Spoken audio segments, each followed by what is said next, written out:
What's up, everybody? If you that don't know me, my name is Chris, aka Mr. Grow It, and I'm back with another Q&A video. This is actually the second part of the previous Q&A video that I did. There were just too many questions. I couldn't not post some of these questions. You guys rocked it in the chat. For those of you that don't know, I do record these episodes live on Twitch. So if you want to ask me questions in the future and potentially get featured on an upcoming episode, follow me at twitch.tv/Mr. Grow It. Before we get into the episode, I just want to give a quick shout out to the sponsor of the episode, Spider Farmer. They're starting to sponsor these Q&A videos, so big shout out to them. Spider Farmer is well known to produce high quality LED grow lights at a price lower than nearly all other companies. They have board style LED grow lights as well as bar style LED grow lights. I've used their SF1000, SF2000, and SF4000 LED grow lights in the past, and I got some excellent results with them. They also have grow tents, inline fans, and carbon filters. I will leave a link to Spider Farmer down in the description section below, and you can use discount code MrGrowIt5 during checkout for a discount on their products. Hello, Mr. Grow It. I grow with 1113 light depth cycle for flower. These days, 1212 is talked about a lot. What are the benefits of 1212 flowering light cycle? It really comes down to DLI. 1113, 1212, DLI. Look at DLI first. So, daily lighting, integral. How much par are you giving your plants? So your plant can only take a certain amount of light per day, right? So what is that? And I don't know if you guys can hear my cat scratching back there. I'm not sure if it picks up the audio, but that's what that staticky type noise was. But DLI, right? So you could literally do a 12-12 light cycle. Let's say you're blasting your plants with 900 ppfd. Your plant's able to take it, right? And that's, I need to pull out the DLI calculator, don't I? All right, here we go, DLI calculator. Okay, so let's say you have your plants on, say you're doing 900 ppfd for 12 hours. Your DLI is 38.8. A lot of people say DLI around 40, upwards of DLI of 60 if your conditions are right. Now, your environment is really going to play an impact on this, right? Do you have optimal CO2? You have a limiting factor. You know, if your CO2 is low, that's your limiting factor. Your other, your plant's going to operate at that level. VPD, how's your temperature? How's your humidity?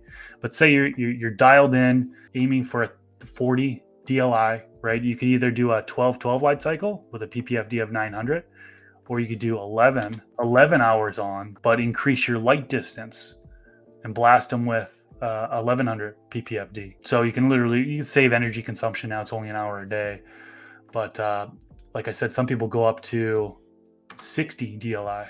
So here we go right here. If you did 11-hour flowering lights on, ppfd at 1500, you would be reaching a DLI of 60, which is the highest you hear about. So yeah, play around with that. Look into DLI. Speaking about VPD, I've been tracking mine per hour, but the night temps have dropped sharply. At what temp during the night period that would hurt the plant's growth? So how much is it dropping? A lot of people, generally speaking, aim for like a 10-degree drop if we're talking Fahrenheit. So if your lights on are about 80 degrees, going down to 70 degrees, lights off is fine. Some people do 15 degrees. If you're outdoors, you have no control over that at all. So you're going to see some drastic swings from day to night in some areas. So as far as what's bad, it starts to the lower the temp gets, the more growth slows down, right? So the microbe activity in the medium. So say you're growing organically, for example, you need to have the microbes available and working to break down those nutrients. If the temperature is too low, that slows down microbial movement. So you're not getting that breakdown. So don't get too low. I don't like to really get below 60. I mean, if I hit 60 degrees temperature, I'm like, ugh. Indoors, I think that pretty much answers your question. Just try to stick within like 10 degrees, 15 degrees max. Hopefully you can stay there. If you need to add in a space heater, that's what I have. I have to add in a space heater to my grow room. In my grow tents, sometimes I have a space heater in there as well. So the air coming into the grow tent is of the proper temperature. That's kind of what I do. Cloning using Clonex gel and rooter cubes in a tray with a dome. Any tips for successful rooting? Yes. I think one of the biggest things that people overlook when they're cloning, or even seedlings, when it's just starting to root, is the temperature in the medium. So unfortunately, a lot of people, they don't monitor that, and they have either poor germination rates or their roots don't clone. It's something that I've struggled with. And then once I started monitoring the temperature of the medium, making sure it was above 72 degrees Fahrenheit, between 72 to 82 degrees Fahrenheit is the general range in order to have clones root or seedlings sprout. Now, if you're in a basement and you have your cups on the ground, solo cups on the ground, it's highly unlikely that things are going to root. Even if it does root, it's going to be very slow growth. That's number one thing, in my opinion, that a lot of people overlook is monitoring the temperature in the medium. A lot of people have seedling mats. Some seedling mats are stronger than others. Some, you just got to be aware they'll literally burn, they'll cook it, your plants. I've struggled with that before. So sometimes I put towels in between the seedling mat, some towels, then the dome. And then sometimes that works. But if you can get one of those seedling mats with the probes and just stick the probe in the medium, that should give you a general idea of how to do it. Now, you obviously don't want to soak the probe at all. So when you water the plants, take the probe out, give it a little bit, then stick it back in. But yeah, you can definitely get a somewhat accurate measurement of the temperature in the medium. And hopefully you're in the general range that it needs to be to root. But yeah, the Clonex gel, rooter cubes, that stuff will all work for sure. If you're having a rooting hormone, there's several different rooting hormones. You should have more success, assuming that your other conditions are fine. I have a space heater in my tent that turns off when a certain temperature is reached, and then when it goes below a certain temp, it'll turn on, I assume was what you meant. Unfortunately, this causes a large amount of temp and humidity fluctuations throughout the day. My question is, are these 10 to 15 degree RH fluctuations going to negatively impact my plants? They're still saying this just ranges. It just changes constantly. Yeah, great question. Good luck. It's always going to be better to be more stable. If you have these swings throughout the day, it's not ideal for your plants. Some genetics are going to be more sensitive than others. I can't tell you, yes, you're going to have a plant that gets so stressed out of herms. I'm not going to be able to tell you you're going to be fine. The best thing we could say is, you staying in those ranges. Let's hope you don't have those sensitive genetics that are going to turn on you, and try to limit the swings as much as possible. It sounds like you're doing everything right. Maybe your temperature is getting too high and then your exhaust is kicking on, sucking out all the humidity, sucking out all the heat. So then that's what's maybe causing your problem. Maybe if you try controlling the temperature of the room that your grow tent is in, controlling the temperature, controlling the humidity. So when the humidity does reach too high or the temperature does reach too high in your grow tent and your fan's turning on, assuming you have the AC Infinity fan, then the air coming in will be of the proper temperature, proper humidity. So hopefully that helps. Thoughts on monster cropping? So monster cropping, what is it? We're talking about taking a clone. Really, it can be any part of flowering, right? A lot of people say late flowering, and then bringing it back, re-vegging it. If you need to conserve genetics, absolutely, monster crop. I don't have anything against monster cropping. I think it's a technique that you can use. I think it's probably be better to just cut a clone prior to flowering and keeping that clone around instead of going the whole grow, then doing the monster cropping to bring back that. Because when you're going through that re-veg period, it takes like a month in order to kind of get into re-veg. It can be hard to kind of get that thing to root and to get back into re-veg. It's more time consuming to do it that way. How would you start a run of Build a Soil Craft Blend first? Well, what soil are you starting in? Are you starting in bag soil? If so, I wouldn't add any craft blend in there to begin.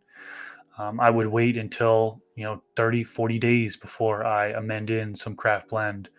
I think it's 1 cup per plant, if I remember correctly. I have to check the directions on that one, but going by the directions is what I've been doing. Starting a run with Build a Soil Craft Blend, like say you've done an organic run, you've completed, say you're in a 10-gallon container, for example, any size container. You've completed your organic run, you want to reuse the soil. First thing I would do is recommend getting a soil test, about $40 from Logan Labs, going to Soil Doctor, getting those evaluated and him telling you what you need to do. If you don't want to do any of that, which I totally understand, it does cost money for those things. Just amend in the cup prior to planting.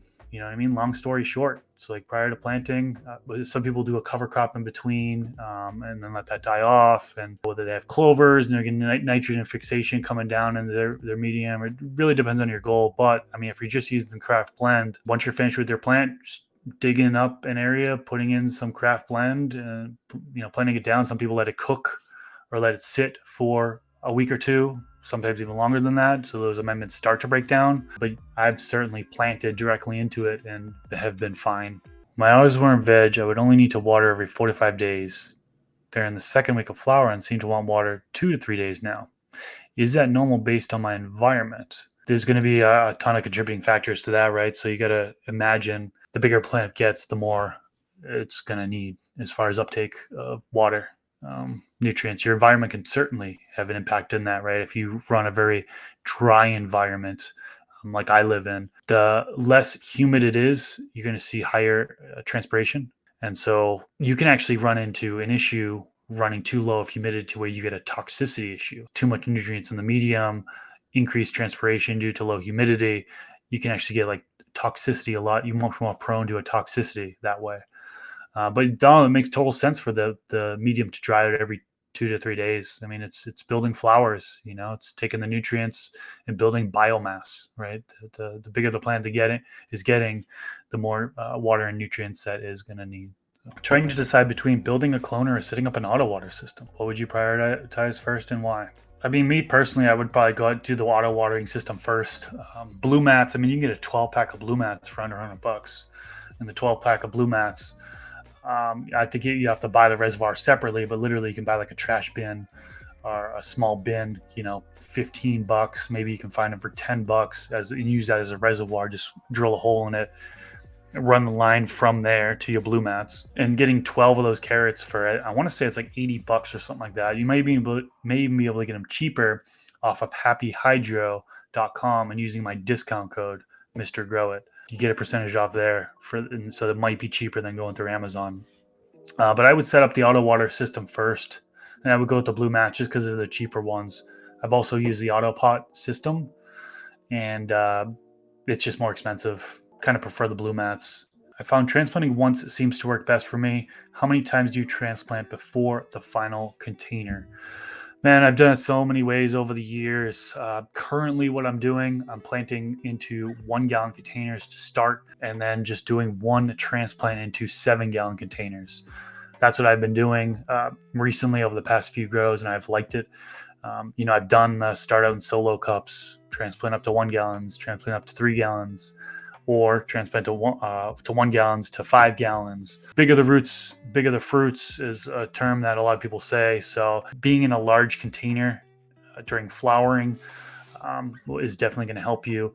Now, as far as will the root zone build up, kind of those root balls on a solo cup, then you get another root ball forming in the one container, then you get another root ball, you know what I mean? Root ball within root ball. Some people say that helps with bigger fruits. I personally like to just start in 1-gallon containers and then transplant into 7-gallon containers. I'm really liking doing that, or just planting in the final container. I mean, I've done that. It can be tough not to overwater in some cases, especially if you're a beginner.